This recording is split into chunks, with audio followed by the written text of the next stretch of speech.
Le 11 juin, à partir de 10h, 11h, va bien.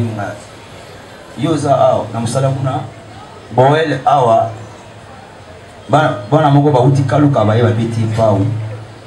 Bon, moi on a 24 ans. Il est biti.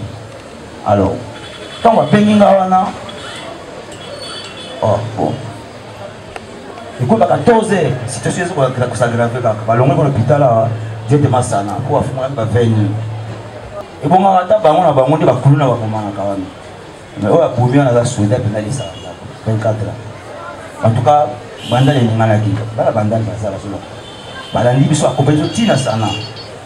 Na bunditi, butu bikani za na bunditi 4 libala 4 et 5 moi na 4 mutu. Bon, na ye na tuni bata zelo. Bati mo la zelo. Tango ye ayako beta pao. Oh, tu as petit pas de billet, moi limbo tu samate. Tu as petit pas de billet. Moi na moko comme on a S. Comme vous voyez bani S. S grave S. Bruno. Avant na baba la kenge. Baba la kenge. On tient moi na mort. Na yaki na akima kina. Na za musulman. Na saki tout ça la kaka. Akimi me to pesi mutema moko ba kozonga ye moko. Awas to bungisa image na saki mabe. Inshallah nzamba salaki. Azungi na quartier. Sanguzo ba sangala es Nicolas Zawa azungi kazongi azala azana ye azana. Et pour arriver ngai moko na ndaku. Ye, ai deuxième tour. Sur que na ndaku mo la machette ninga kata ba porte. Ye. Écoutez ngai na ba na ndaku.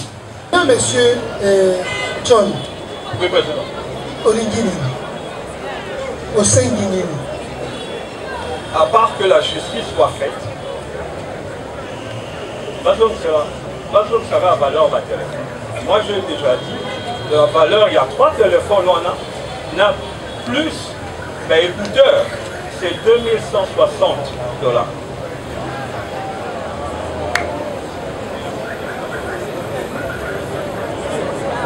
Ça va, tribunal de Yonki. Voilà les éléments qu'un tribunal avait besoin.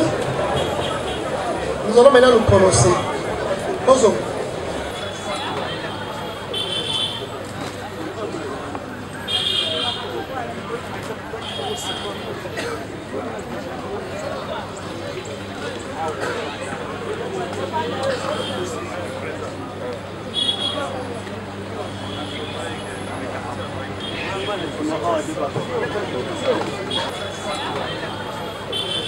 Droite. Gardez. Main. Gardez. Out. Portez. Armée. Immobile.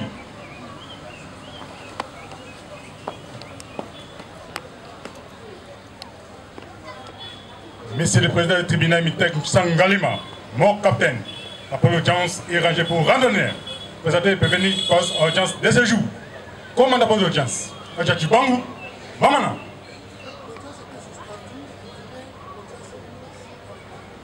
Ah, vous avez mon capitaine. Armure. Pied. Repos. Est-ce que le premier soit assisté? Bien sûr, oui. Faites acter la comparution maître. Pour l'intérêt de tous les 3 prévenus ici présents, pour parler maître Diambou, Madame Irigen, je suis avocat après la cour d'appel de Tessabouli. Merci. Sur l'état de la procédure, actez que le tribunal est saisi par ordre de tradition directe émanant de l'auditeur militaire après la juridiction des séances, signé le 27 février 2025, dont copie a été notifiée au conservé. Nous allons procéder à la vérification de l'identité des prévenus. Manunga Kivwidi Joyce alias Empereur.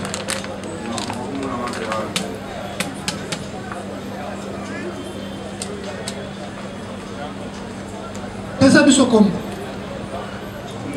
Joyce Manuma David. alias Wana na hivyo. osala ka musala ni. Bando sa musala ya kulea mtika. Olobi Na bando sa musala ya kulea mtika po mtabando la tsanga kufa. obotami wapi? Nabotami na Kinshasa. Date de naissance Le 3 juin 2008. oyo eza virus to ezali biso epesaka biso pasi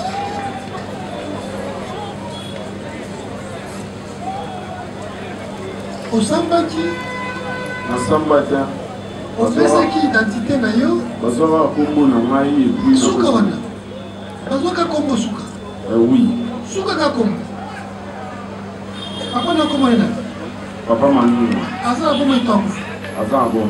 bango bayebi ndenge bango bayebi ndenge Ngai patuna kima. sikoyo na age na batunaki age batunaki Age batuna kima. batunaki te So batuna kima ngaba kombo. est-ce que age oyo eza awa na batoki na yuti wapi na motu ya ministère public Aye azukombo ngai po abandi kokoma abandi koyebisa ngai. otamaki mokolo nini otamaki mokolo nini Le 3 juin akomi yango le 3 juin 2008. wana nde akomi Pourquoi pas akomi? po oyebisaki ete obotami na 2006 Non, maman, on a essayé de m'envoyer le système. On a essayé de m'envoyer le 3 juin 2008. Mais il a commis 2006. mokanda oyo ozwaki yango Oui, dans ce cas, moi, otangaki yango on a quitté la PC directement et pas du poste à Sylvia. mama aboti yo komoi nani Sinambo, aza na bomoi oui. oza village ekolo nini Quoi? village Village. Village, j'ai invité mes provinces à Congo central. awa mpe bakomi village oyebi te eloko nyonso oyebi te kaka kongo central te Oui. omoniki akomaki biloko bande koyebisa ye otanga klase Ah, 6e. oza na 6e Oui. wana 2 minutes Oui.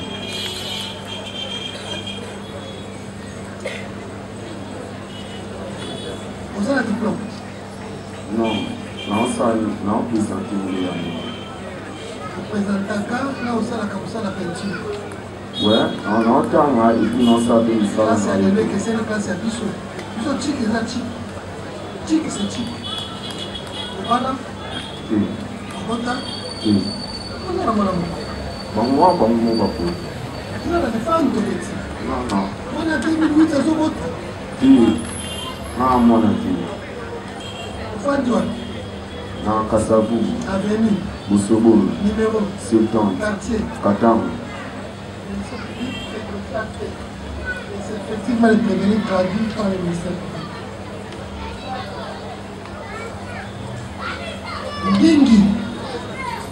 Ngingi Oui. pesa kombo Nini Biantete, Jean Daniel, alias le roi Kinga Watu, eza na ferre Kinga la Parade, eza na prince Kinga Erika, Kumula Jean Daniel. osala mosala nini Un élève, wapi ici Roseberi, na classe nini 6e de chimie. Pour avoir béni le local, pour avoir béni le local.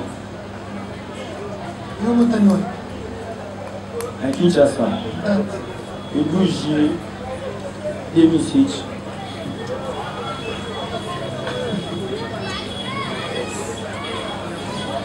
papa aboti ekomoi nani Biantete Nini, aza na bomoi ntango Azali, mama aboti ekomoi nani Kabedi Odia, aza na bomoi Azali, village Congo central.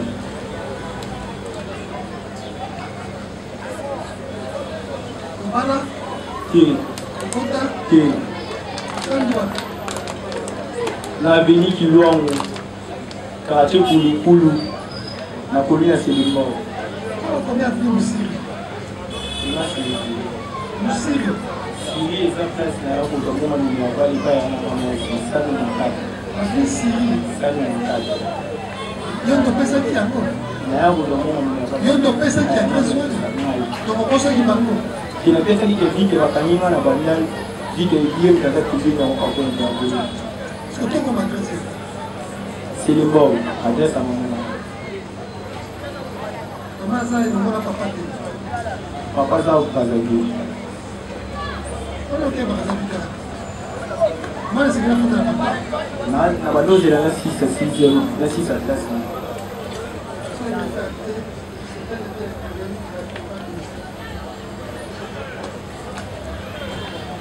Zazi Jolombe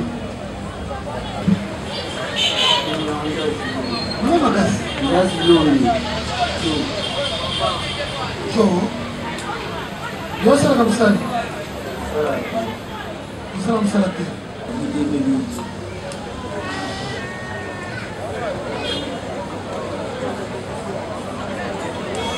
Comment ndefu osala yo wana eza ya bana 2 minutes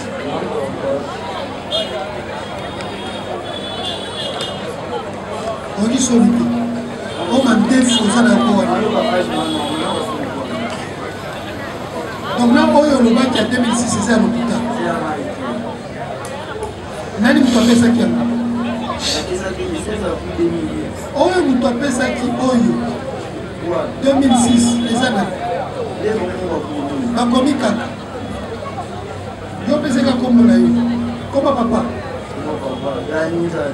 asala bongo mama kombo na nani asala bongo village village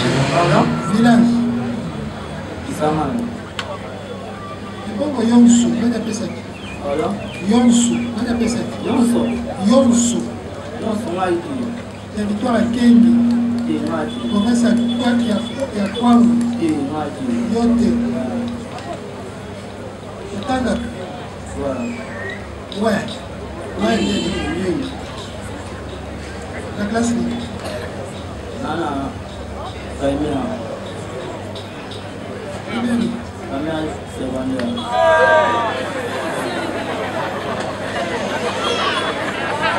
septième ezali deuxième ezali première troisième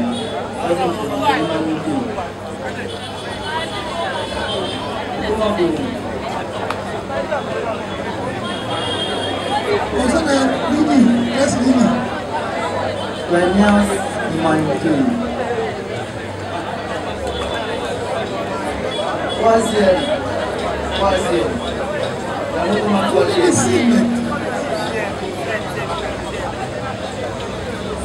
Voilà. Osala musali. Ah, Dieu ça va. Osala kasi musali. Osala kasi. On fait des avis. Syrie. Numéro. Quartier. Commune. Joe yoza na bino. Tipo yoza na bino.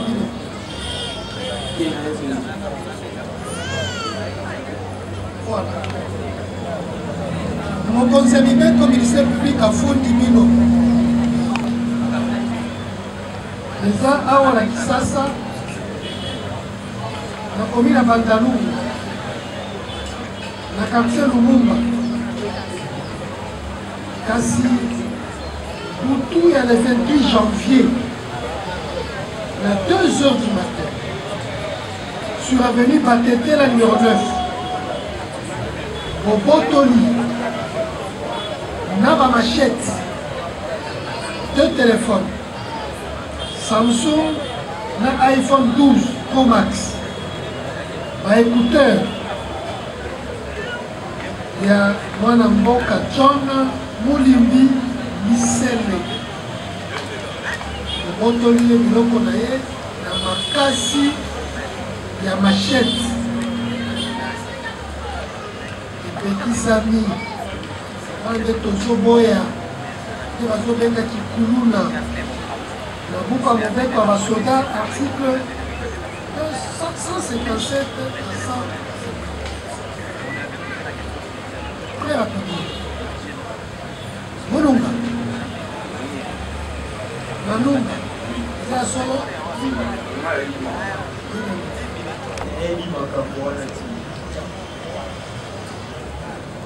Zazi. C'est un solo. Miko wana, batie po boyo toyo kabino. Siko tamo zolo para moloko. Bozo sala fie. Sur les greffiers à tête et pour leur défense, le prévenu ont choisi de plaider non coupable. Un JBL, un autre téléphone Samsung, un téléphone Samsung et les écouteurs. C'était à 2 heures. Ils ont volé, ils se sont introduits dans la maison de monsieur, dans la maison de monsieur Lisée le John. Ils ont volé des téléphones. Ensuite, nous avons la cachée. Pour Nani. Nani a eu ce que bayebi so na malobaka boye te tokangi yo mpo oyibi tunyanga so elokotelo bamemelaki bamemelo ekisete oyibi olakwa bato suka wana ezalaki atulika komba papa ka ya mama ezalaki lisusu bayebisi biso toyibi atuni ngai okosambaki osambaki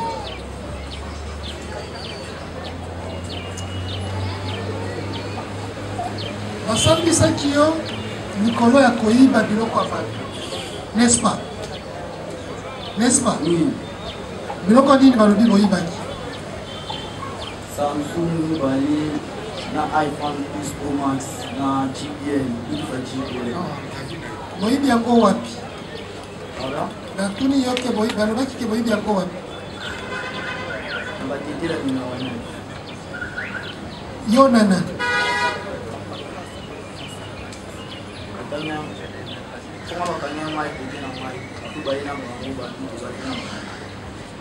yo na nani toboyi te me balobi yo na nani nde bazosambisa yo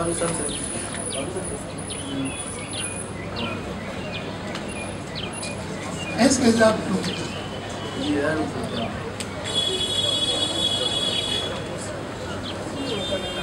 batonaki yo soki oza moko ya écurie Gucci olobaki oui oza moko ya band gang écurie Gucci bozala banana écurie wana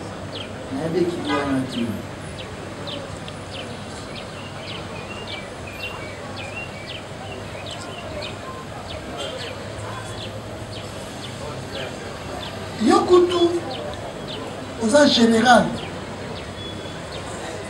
na bantu wana jo pete na yo na bande oza général olobi nini yo nde olobi ngai nayebi ke naza moko ya gang Gucci naza général batuni yo est-ce que oyebi ke oza kuluna batunaki mokuna balobaki nini olobi oui je sais nayebi ke naza kuluna reconnaissez-vous que vous êtes tous des kuluna oui je sais oyebi Gomes na Ushimata nayebi bango baza bakuluna ba 3 mètres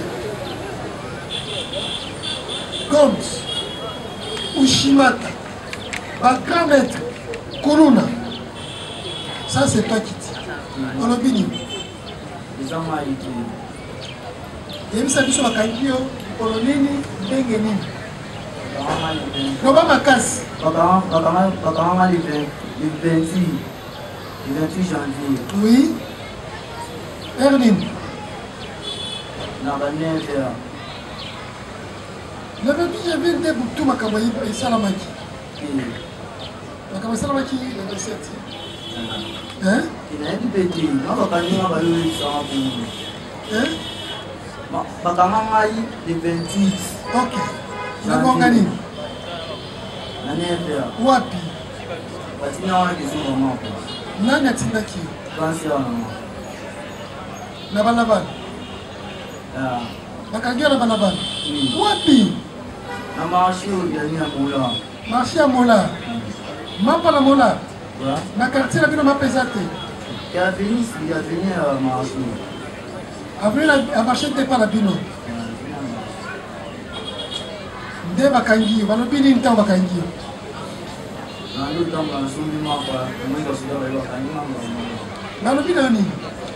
Oto kile bonga na maison de moi. Tango okomi awa. Bakasuka continue la fika parce que ma date de naissance na ma komba papa ya mama. Suka wa na âge na biso après c'est sûr. Ou bale sama ya ni ya boyibi. Même si anaïdi mo wana ti. Ni ba kuncha biso na bibi de bana. Oyebi ke boyibi yo nanani? Balobi yera yo, oyebi ke boyibi yo nanani? Est-ce que balakisa ki yo bato basala nsima na yo?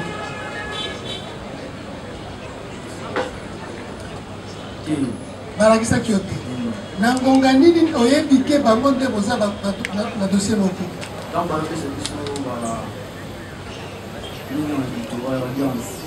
Nde oyebi. Mikolo nyonso oyo otika koyeba te. Sikoyo ntango bazoloba boyibi. Eza yo na banani? Totuni yo. Ntango yo ozoloba balobi toyimbi boyibi. Eza yo na nani? Ntango babaisina boyibi bakoki biso na kasho epi wana ti baya kokontrole baya kota kokontrole mama esu pete.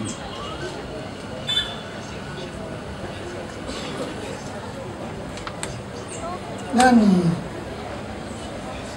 Le roi. Zomiko.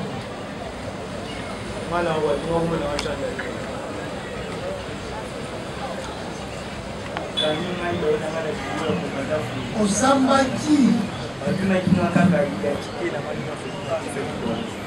Suka na ina. Atika rotuna makambo mosusu. OPJ wana hiyo koma.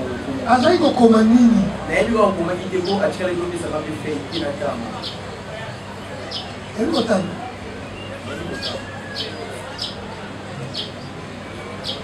Zwa wana nebisa biso soki signature na yo esama.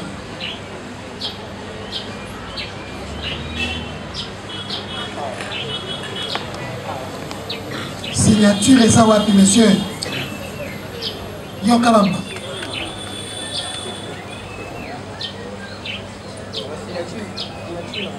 Ah, signature na yo. Voilà signature na yo. Tant on connaît ce m'a fait, il y a eu ce m'a signé, il y a eu ma carte de moi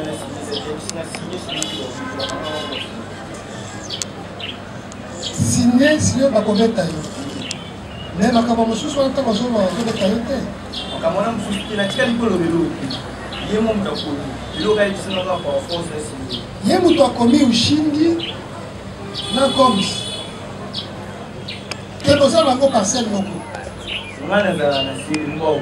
Yo moto opesi adresse olobaki na biso awa lokola okangaki yo na bandale tika napesa adresse ya bandale. Adresse ya bandale vike na yango domonga ya pas passer en avant. Et nous demandons la bandale sur la route la dans là où maman china il va moi. Tout ça la pembeni. Jo, sois micro. Jo faki la venir. Jo. Jo afandi na venir si. Yo kopesa adresse wana. Yo kutu olobi obakisi ke ushimata na goms bafandi na parcelle moko. Nous sommes dans la même parcelle. Na Ushimata na Ngozi. Nayebi bango. Ils sont petits et grands frères.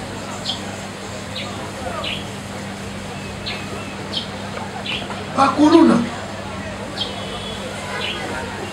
D'ailleurs, pour tous les abonnés, est-ce que vous reconnaissez que Ozana Katia Ekiri à Bakuluna pour Chigang? Aujourd'hui, je les reconnais. Je les reconnais.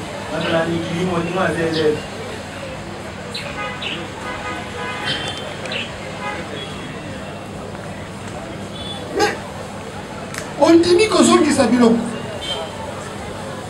parce que Matangio, aujourd'hui, j'accepte. Acceptez-vous de remettre tout le bien d'autrui? Oui, j'accepte de remettre ce bien parce que nous sommes déjà cités. Nous sommes déjà cités. On oublie. La chikala kolugongo de tant qu'on pêche fourni, la pêche identité pas ici dans fait ici. Il est ici que la temps ici là tu le signer kaka. Et puis j'ai 20 ans on a fait la temps là il le logo pour combiner ici là signer. Et la vie comme la chiste. Manunga. Alias Empereur.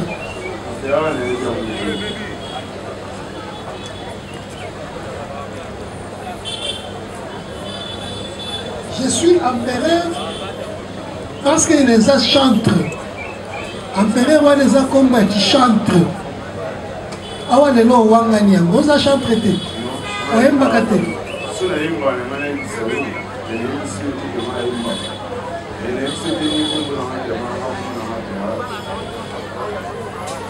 Pourquoi Babengi empereur?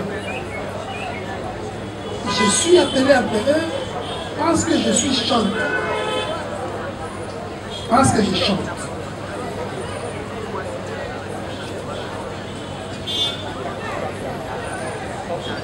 Anthony alias Roi. Vous voyez bien? Daniel alias Roi. Vous voyez bien? Azapévé. Oui, Daniel Azapévé. Mutuna wana batuna, qu'est-ce que vous reconnaître que Bolala qui vous tout, vous avez passé la nuit ensemble avec Anthony alias Roda, Daniel alias Logo, la nuit du 27 au 28 janvier. Oui, effectivement, c'est la nuit du 27 au 28, mais on appelle déjà 2 heures, on va appeler ça le 28. C'est comme ça que Joe a la raison. Et ma candier le 28, la tombe. La tombe. 12. Oui. C'est ça. Ma candier, ouais. On a ça la ligne. Papa Kakabo. Oui, non, mais mon prince pour notre son. Batou Bazaki Pembenité. Batou Basala. Sikoyo. Aïe, que le directeur n'est pas là. Batou Siko Basala qui évolue de l'étude pour moi là on dit mon point. 12. Oui. Ah, voilà, bataille. Oui. Batiki Batou Kakabo. Balobi Bosalini. Ah, oui, c'est Merci, Monsieur le Président. Pour la parole, nous allons présenter nos réquisitions. Nous sommes à Kinshasa, dans la commune de Bandalungwa, sur l'avenue Batetela numéro 9, où le prévenu devant vous, le prévenu Zazi Lombecho, alias Général, le prévenu Manunga qui vit dit Joyce et Ngingi Diatete Daniel ont opéré sur l'avenue Batetela numéro 9 à l'aide d'une machette et ont stocké le téléphone de la marque iPhone Pro Max, 12 Pro Max d'une valeur de 1200 $, le casque JBL d'une valeur de 60 $ et le téléphone le téléphone Samsung. Et si le prévenu, le 2 de 3 prévenus ont été repérés parce que le téléphone avait une localisation, ils ont été repérés et arrêtés sur la même avenue au numéro 10. Ces faits constituent une infraction du terrorisme prévu et puni par les articles 157 et 158. L'article 157 dispose: constituent des actes de terrorisme lorsqu'elles sont en relation avec une entreprise individuelle ou collective ayant pour but de troubler gravement l'ordre public par l'intimidation et la terreur des infractions ci-après, les atteintes volontaires à la vie ou à l'intégrité physique de la personne, l'enlèvement, la séquestration de la personne, ainsi que les détournements d'aéronefs, des navires ou d'autres moyens de transport, le vol, les extorsions, les destructions, les dégradations et détériorations. Et l'article 158 dispose que le terrorisme est puni de 20 ans de servitude pénale. La réalisation de cette infraction, elle requiert la réunion de certains éléments constitutifs ci-après, les éléments matériels et l'élément intentionnel. Dans les éléments matériels, il y a les actes de commission, le moyen employé ou objectif poursuivi.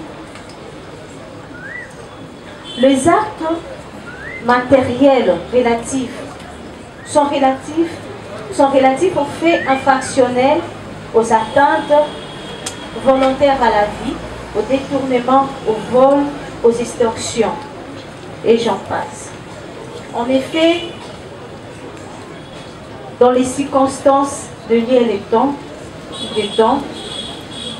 sus-évoqués, le prévenu devant vous, par l'air alias Général Empereur Vérois,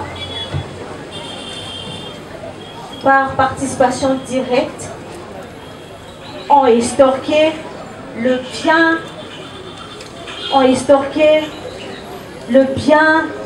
de Monsieur John Lisele Mulumbi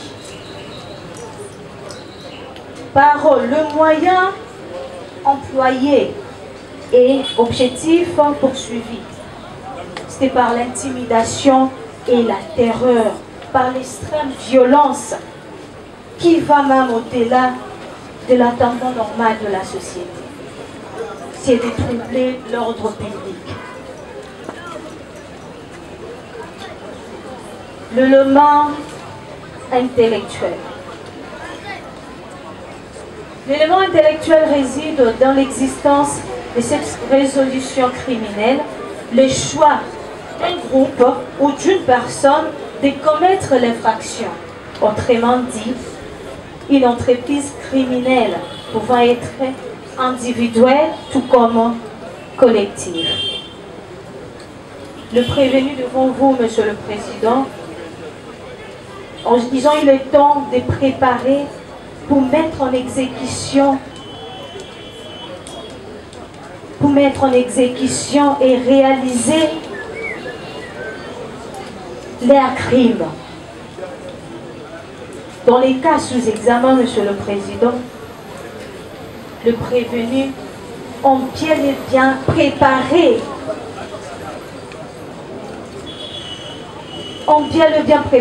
l'exécution sur l'avenue Batetela numéro 9.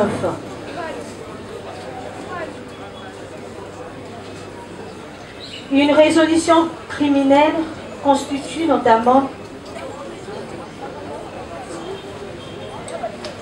un complot, une rencontre des idées, vouée à la perturbation de l'ordre public. Ils ont eu le temps de comploter. Ils ont passé nuit ensemble ils ont eu le temps de comploter pour bien réaliser leur forfait. Par motif. Vu la Constitution, en ses articles 156, alinéa 1er et dernier, vu le Code judiciaire militaire, notamment en ses articles 41, 51, 106, 107, 122, 250 et 151, vu le Code pénal militaire en ses articles 157 et 158, vu l'ordonnance d'organisation judiciaire numéro 23/072 du 6 juin 2023 portant nomination de magistrats militaires du ministère public, les dires établis en fait comme en droit, l'infraction du terrorisme, mise à charge de prévenus, mise à charge de prévenir Kanunga Kividi Joyce, Ngingi Diatete Daniel et Nzazilo Bejo, et de les déclarer coupables. De les condamner par conséquent, sans admission des circonstances atténuantes, à 20 ans de servitude pénale, et en outre de les condamner au paiement de frais d'instance qui seront fixés par les greffiers de votre juridiction, et par ailleurs de pouvoir les condamner à toute autre peine exemplaire que votre liste de tribunal estimera être de bonne justice. Ainsi, vous aurez rendu justice. Fait à Kinshasa, mars 2025, par l'officier du ministère public, Modonosi Pikanda Collègue, sous-lieutenant magistrat. Nous avons. Le tribunal vous remercie. La défense, vous avez la parole. Monsieur le Président, nous sommes tristes et déçus. On ne sait pas si nous sommes en train d'assister à une pièce de théâtre ou à un procès. Maître, retirez. Je le retire, Monsieur le Président. Un peu de garde au tribunal. Honneur au gars. Ne répétez plus ces versets-là. D'accord, monsieur. Monsieur le Président, nous avons suivi le réquisitoire du ministère public. Prévenu, vous aurez volé un téléphone de iPhone 13 Pro Max avec une valeur estimée. Et le ministère public nous venait de nous dire qu'ils ont eu à localiser le téléphone au lait des mécanismes qu'ils n'ont pas présentés ici pour savoir qui aurait localisé les téléphones et par quel schéma ou par quel système. Ils ont eu à reconnaître que ce sont ces individus qui auraient volé ces téléphones.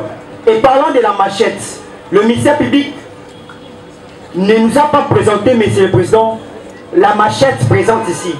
Et nous ne savons pas la victime, elle est où, pour connaître s'il y a eu bel et bien l'infraction, s'il y a eu bel et bien les actes qui auraient concouru à cette infraction. Ça, ce sont des éléments importants à tenir, Monsieur le Président, liés aux faits. Et pour parler du droit, Monsieur le Président, je laisse la suite à mon confrère. Merci, votre honneur, Monsieur le Président, distingué membre de la composition, Madame l'organe de la loi.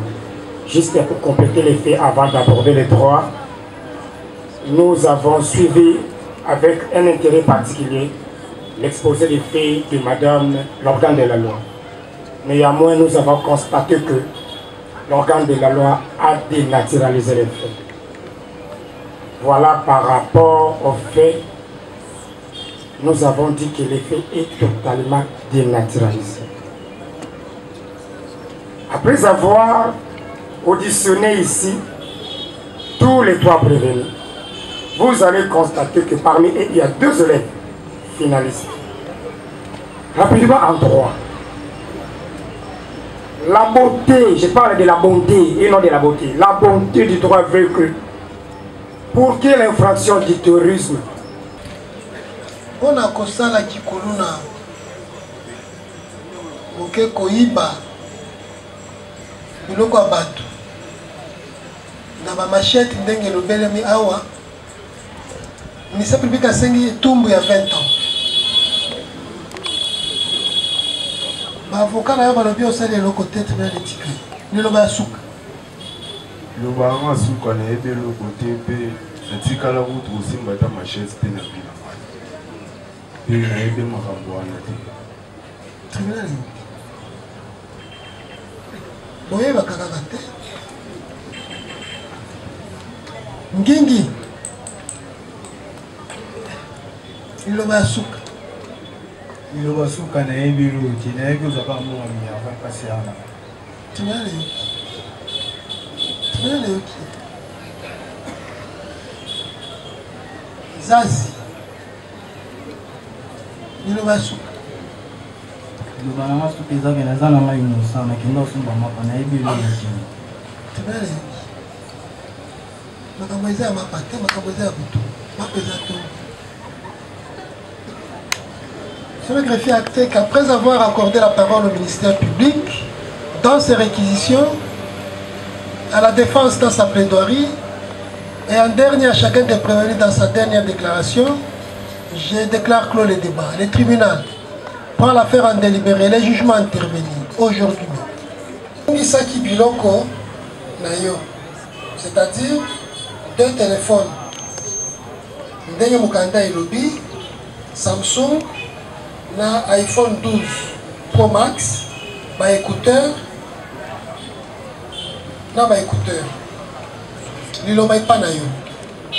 Dangi d'abord aussi merci au président Napou de copier sur l'opportunité. Na lo bandenge ni batu ba kotela nga na ndako na appartement na ngai ti na kati ya chambre place na bana bola langa na moisi na ngai. C'était le 28 janvier vers 1h du matin mon congé. Na banda bola la tienne na la chambre na zana moi insomnie. Na lamuki na kena salon na remarqué parce que na na premier niveau na remarqué libanda lumière na quartier ezalaki moi makasi. Je disais c'est quand même ezalaki quand même habituel te. Na ye na pusani na tali na fenêtre na tali na se lopango etalani na appartement na ngai na moni garçon moko azotala côté na ngai. Donc na lobi eza bandal na butu batu bazala pe libanda. Esali le côté na zongi kolala. Mais na rumela bité na pungi na lamuki 45 minutes après la toilette. Na bimi na chambre quand na zo kende toilette na remarqué fenêtre o ya balcon. Ezalaki polele. Na bi oh fenêtre na tika kanga okanga. Fenêtre na rideau polele ndengeni. Na pusani pona kanga fenêtre. Na tali na kiti ya divan sac ya madame. O ezalaki na chambre et comme na salon. Na bi oh oyo un mususu eza madame de la muka na simalanga asala mo ba neni ba mo ménage. Na kangi fenêtre mais na remarqué na salon 2 téléphones à madame. iPhone Pro Max 12 et Zate na Samsung na ye 20 et Zate S20 et Zate. Là peut-être qu'à la chambre. Tant on a zongi na chambre, on a remarqué le téléphone il y a un IP Samsung, même chose il y a madame et Zate. Qu'est-ce que c'est pas? Dans la mousse madame, est-ce que au bima qui a l'obité, est-ce que on a ni au toucher ma téléphone? Ah oui non. Non mais ça quoi ils allaient dans la chambre comme il a salon de mini à éviter. À éviter. Non mais on dirait que mon capot télévision nanda. Kolongwana na ebise tokene na salon na pelisi mwinda na kuti ba empreinte ya makolo likolo akiti. Donc mutu akotela kibiso nanda. Tokiti mbala moko tobengi na ni gérant ya appartement. To pese ba fait den a expliqué dans l'hôpital là. Na monaki tangu na lamuka kimbala na misu na moni mwana moko liboso ya ndako aza kotala kotoyo. Quand on a expliqué, c'était déjà 2 heures du matin. Parce qu'à 1 heure, dès la Lamouka Liboso, à 2 heures, dès la constaté vol, on a expliqué gérant et la PC description de la Molaki Moana. On dit, na yebi Moana, place au lobby avant la Gawana. Dès que Yokani, na ba 6 heures, c'est la 6 heures, to interpellé, to bengaye, to tunaye, ce qui a monaki nini. Ndesikoyo, to zeli 6 heures, 6h30. To tindi sentinelle, a tenolukaye. Tangwa koti kolukaye, a bengi a la moussier. Tangwa ye na ye. Nde to bandi ko pese ko tunaye. Na yo to monaki on a 1 heure du matin, au banda ko saranini. Abanjo beta munoko na bisete biloko ebungi na kacho la kanda yo yebi. Qu'est-ce que tu dis? Voilà mwana oyo na monaki na ba 1 heure du matin. OK. Alors na sounya qu'est-ce que tu vas tout naye aza ko wanga. Oh non, oui effectivement na monaki batu mo boye ba mataki kuna et puis ba kiti ba kimi. Na lise ya solo. Yo monaki oganga kitendengeni. Oh non, na yebite. Pendant que tout ça, gérant et appartement, a bengi camarade moussou sazala na iPhone. Na iPhone, on a tout déjà à 6h30.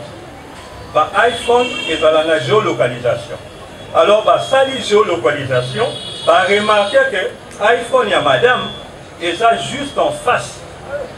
Nanda pour oyo ye mwana nazalaki. Si quand on tourne, naninda zakuna. Ndé expliquer biso. Mon président, ils allaient vers 7 heures déjà. Nous avons expliqué que Kuna, 4 personnes à parier. À Tangi, détail, il y a des gens surtout Bazalaki Kuna. Bon, si le téléphone est comme il est arrivé au bout, nous avons dit pour avouer. Avouer, nous avons expliqué que Sigoyo, Ninyamo, lié à Monaki. A expliqué avec précision la détail n'a pas accoutrement à l'attaque. Alors biboy yé n'a pas erwana abimaki libanda amoni 4 personnes. Atangi combo on a la retenir et ça général babina rajene. Au communément le nom ka babinga jo. Alors bi jo amataki na mukongo ya moko na bango à partir ya libanda. A Matina Mukongo, il y a Moko la Bango, à partir de l'épaule, il a escaladé, donc à sauter la carte à balcon, à forcer porte, à fouiller pour yenda kota qui na carte appartement. Alors quand on a vu Toto Yoki dans une version Tobino, Tokimela na commune. Parce que net bazana no vers 7 h du matin, net bazana avant que babi, il faut tout intervention. Il y a Yaki, la commune, pour Sololana, commandant Frédéric.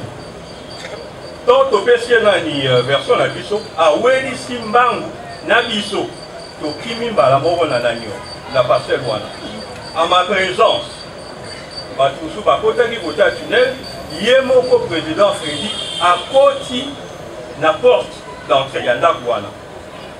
Ba oyo bazala na katibi bazala ki kati mon président mi balé ba mega qui m'a partir ya tol bakangi bango et Joe o ba lo baga général yemoko président Freddy nde abimisi à partir ya porte d'entrée na acclamation ya nanyo ya batunyo surtout bazala libanda en criant yambalo yo akende libela azonga lisusu te. Nde bakangi bango toye na bango ti awa batie bango nanu na boloko babengi nga na sali déposito ya ngai napesi bango bafe nyonso tu ndenge elekanaki et par après balobi témoin est-ce que témoin azali donc oui effectivement témoin azali nde tozwi moto towelisi motu akende oluka témoin aye na mwana oyo tomonaki wana ntango mwana na aye monsieur le président apesi ba détail nyonso nani azalaki wana nani abanosala nini balataki ndenge nini effectivement to bakokanga bango to bazobimisa bango na elamba kako ndi mwana wana nani adécrivaki na bakombo na bango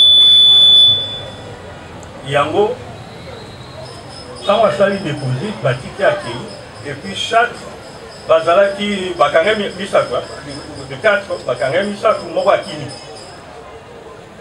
bango misato baleki liboso ya président ya nani ya Freddy commandant Freddy bakestionne bango basali rapport na bango et mwana oyo atémoin yenda atémoignaki ke baza na groupe na bango babenga bango Uchi groupe bango nde basalaka bacope na tunnel oyo ya bandal mingi ezala so basala baopération na bango moko aza kosurveille kote oyo mosusu azosurveille kote oyo bazala soki na bamachete na bango et c'est plus tard que nazoyoka bato bazosanga bosali malamu parce que ndako oyo bokangi bango eya ndako ya bakuluna oyo eza juste en face ya appartement sur avenue Batete la numéro 9 yango nde nalingaki vraiment nani napesa version de fait na ngai po lelo monsieur le président na madame ekomi mpasi mpona kolala le fait déjà trouble wana bato bakotelaki bino ntina ndako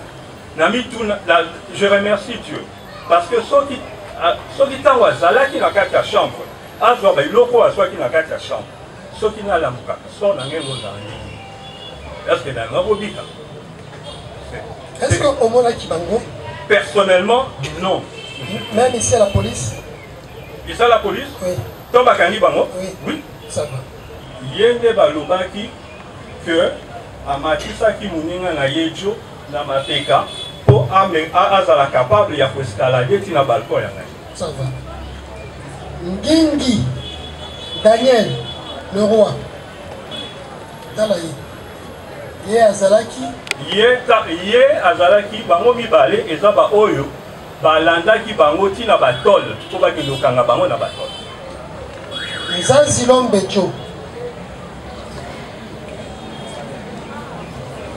ye azalaki ye nde balobaki azala likolo mapeka ya moninga na ye akotelanga na ndako on l'a décrit na badescription na elamba oyo alataki téléphone récupéré yango mon président na lukiti de l'eau na maintenant que vous avez localisé ça à peine localisé et bungaki ntango bawanani commandant Freddy akoti nayebi te telefone wana ekangami moto azwaki yango abomi yango sans pour autant ezala polele c'est difficile de localiser mais tobandi komona yango un mosusu apelisi aza kaka na un mosusu tomonelaka savubu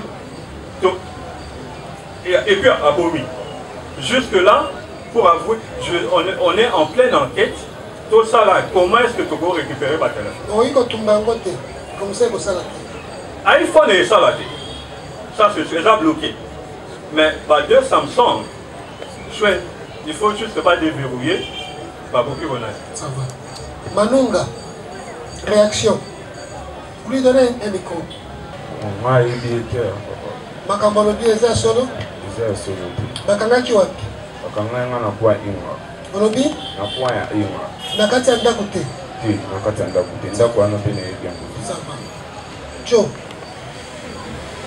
bukanyika motema bakangaki wapi bakanganga na maoshambuka kenda osumba makwa na ndako te na ndako te sama Ngingi réaction na nga bakanganga kota ba nita na kwa ya siri tona bando yoza monga binyanga kina ndako te na ndako te tuna taba fui ba soda bo waya tu kanganga bakangaki wapi na diagonale ya dans il est du couloir na ba nita bakanganga wana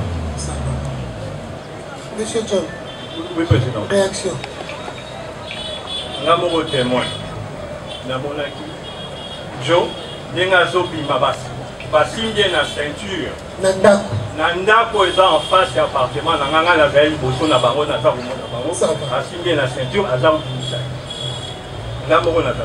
Ministère public. Cette nuit-là, même l'OPJ nous renseigne qu'ils ont passé nuit ensemble sur l'avenue Batetela numéro 10. Nous réitérons nos moyens, Monsieur le Président. Merci. Votre honneur, nous avons une question à faire poser. Allez-y.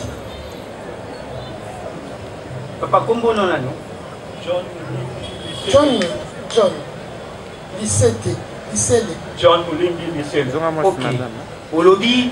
Non. D'accord. Et c'est en français. D'accord, Monsieur le Président. Il a dit, Monsieur le Président, qu'au travers de la géolocalisation, qu'ils ont eu à repérer le téléphone en face, dans la résidence en face. Oui. Alors notre question est de savoir qui était en train de faire cette opération-là. La géolocalisation. Oui. Monsieur Moulim, qui a fait la géolocalisation? C'était l'ami au gérant de l'appartement. Okay. Deuxième question, Monsieur le Président. L'ami à ce gérant-là, était-il là pendant que l'opération se faisait la nuit? Quelle opération? La géolocalisation, c'est localiser les téléphones. Bien sûr, monsieur. C'est comme si vous perdez le téléphone, vous l'avez oublié quelque part, silence. Vous avez perdu le téléphone, on est en train de les chercher, on fait une géolocalisation. Vous appelez quelqu'un qui ne connaît pas l'adresse, il vous donne sa position où il est, à travers le téléphone, vous avez la localisation. C'est ça la géolocalisation. Par rapport au gérant, monsieur le Président. Oui. Pendant que l'opération s'est passée. Quelle opération? Le vol. Oui. Le gérant, était-il présent? Non, le gérant n'a pas vu. Le gérant n'a pas vu. Mais plutôt une personne qui a vu le mouvement. Il y a une personne qui a vu le mouvement. C'est qui a vu? C'est cette personne qui a vu le mouvement, monsieur. C'est qui a vu le mouvement? La personne qui a vu le mouvement, c'est un garçon qui habite juste en face de mon appartement. Et c'était le témoin qui a apparu devant le commandant. Et qui a comparu? Qui a comparu, excusez-moi. Qui a comparu devant le président Freddy pour donner son témoignage. Mais c'est un garçon mineur. Un garçon mineur, oui. 14 ans. Bavé la salle. Complètement mineur, oui. Il a comparu et il a cité les noms des gens. Il a notamment cité les 3 personnes. Les 3 personnes. Est-ce qu'il est là? Aujourd'hui, non. Il peut avoir le courage de venir? Ça, il faudrait que je travaille dessus. Parce que déjà, tous les quartiers sont chauds contre lui. Parce qu'il a témoigné. Contre lui, parce qu'il a témoigné. Exactement. Le tribunal a visé. Vous retirez les moyens? Vos moyens, vous les réitérez? Oui, monsieur. Maintenant, monsieur John. Oui, président. Olingini. Au Saint-Guinini. À part que la justice soit faite, pas de sera à valeur matérielle. Moi, j'ai déjà dit, la valeur, il y a 3 téléphones, on a plus, mais écouteurs, c'est 2160 $.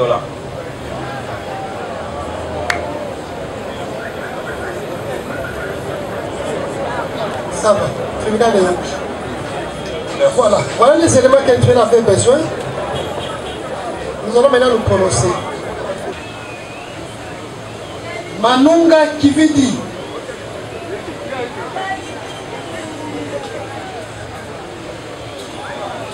Ngingi Diatete. Zazi Lombe. Acte la comparution de prévenu. Le tribunal militaire garnison de Kinshasa Ngaliema, statuant en audience publique et contradictoirement à l'égard de prévenus, rend dans l'affaire inscrite au rôle 1849/25 opposant l'auditeur militaire de garnison, ministère public et monsieur Moulimbi Lycée Le John, partie civile, ont prévenu Manunga Kividi Joyce, alias Empereur, Ngingi Diantete Daniel, alias Roi, Lombe Zazi Joe, alias Tchene. Tous poursuivis pour terrorisme, infraction prévue et punie par les articles 157 et 158 du Code pénal militaire. Après débat, délibération, sur vote, au scrutin secret et majoritaire, le tribunal rend la décision suivante. Commandant police d'audience, faites présenter les armes. Présentez. Armée. C'est pour toutes ces raisons que le tribunal militaire garnison de Kinshasa, Ngaliema, statuant en audience publique et contradictoirement à l'égard de prévenu Manunga Kividi, Ngingi Diantete et Zazi Lombe. Après délibération, vote au scrutin secret et à la majorité des voix des membres de sa composition. Le ministère public entendu. Vu la Constitution de la République démocratique du Congo, en ses articles 21, 149, vu la loi 023/2002 du 18 novembre 2002 portant Code judiciaire militaire, vu la loi 024/2002 du 18 novembre 2002 portant Code pénal militaire, en ses articles 157, 158, vu l'ordonnance d'organisation judiciaire numéro 18/128 du 22 septembre 2018 portant nomination des magistrats militaires du siège.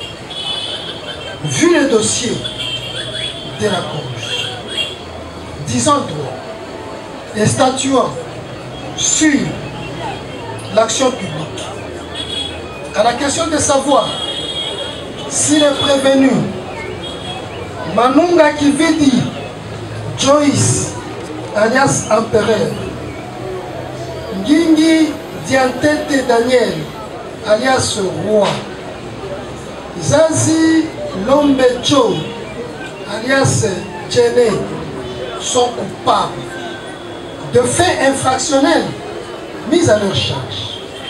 Le tribunal, à la majorité des voix des membres de sa composition, répond par oui.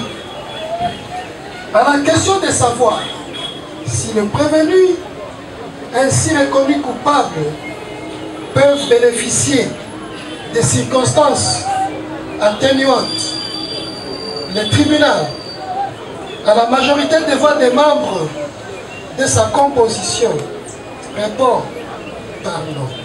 En conséquence, dit établi. En fait, comme en droit, l'infraction de terrorisme mise à charge de prévenus préqualifiés condamne chacun à 20 ans de servitude pénale. Le condamne en outre au paiement chacun à 150 000 francs congolais de frais de la présente instance, payable dans 15 jours, ou à défaut, ils subiront chacun 6 mois de contrainte par corps. Ordonne leur arrestation immédiate. Statuant sur l'action civile irrécevable, l'action initiée par M. Moulimbi Dissele John la déclare ainsi fondée, condamne le prévenu à lui payer solidairement, d'abord à la restitution de ce bien, à savoir 2 téléphones de marque Samsung et un autre de marque iPhone 12 Pro Max, des écouteurs de marque JBL de couleur noire ou l'équivalent de 2160 $ américains. Condamne à l'autre le prévenu à lui payer solidairement et symboliquement l'équivalent en francs congolais de 1 $ américain en francs congolais à titre de dommages intérêts. Jugé prononcé en audience publique de ce jour, ont siégé le capitaine magistrat Kweshi Mushaliwaki, président, le capitaine Ntongo Tuite Cyprien, Bwenze Kizebou Donatien, Banzembouya Jean-Claude, le commissaire Litindi Lissassou Didier, tous juges assesseurs, avec le concours du ministère public, représenté par le sous-lieutenant magistrat Moudodossi Kikanda, Colette, substitut de l'auditeur militaire des garnisons, et l'assistance du capitaine Douba Wayawaya Ae Malongo, Bernard, greffier divisionnaire, Armo Pierre. Armo Pierre. Repos. Manunga Kiviti, Bingi Diatete, Zazi Gombe, Nabokebi, tribunal de la Kidosi. Et bien ici, la victime pour Aya, pour éclairer davantage. La Kososola, tribunal de Monique Eze à Solo. Nous avons Oyo, nous avons sa population, la ville à Kisasa, l'activisme, il y a Kikulu na Oyo, l'État a fait la makasi, il y a la 7 povotika. Pour l'aéro, na mawate, et puis si moko na bino et tout, il y a 20 ans ya boloko. Mais beaucoup ça les l'aéro. Les sous 6 mois ya boloko, ceux qui vont foutiter, Maya Mukande à l'État, Moussala Otosali. Moko na moko 150 000 francs. Kasi, Mukono Biloko Boyokaki. À 5 kaka Kolzo qui serait Biloko, ce qui était équivalent. Il y a valeur, et ça 2160 $. On a beaucoup sangisa, moko na moko pour beaucoup qui servent. Parce que pour le dommage et intérêt, on a cédé à quitter, il a payé $1 américain à titre symbolique. Ce qui peut se payer l'ité.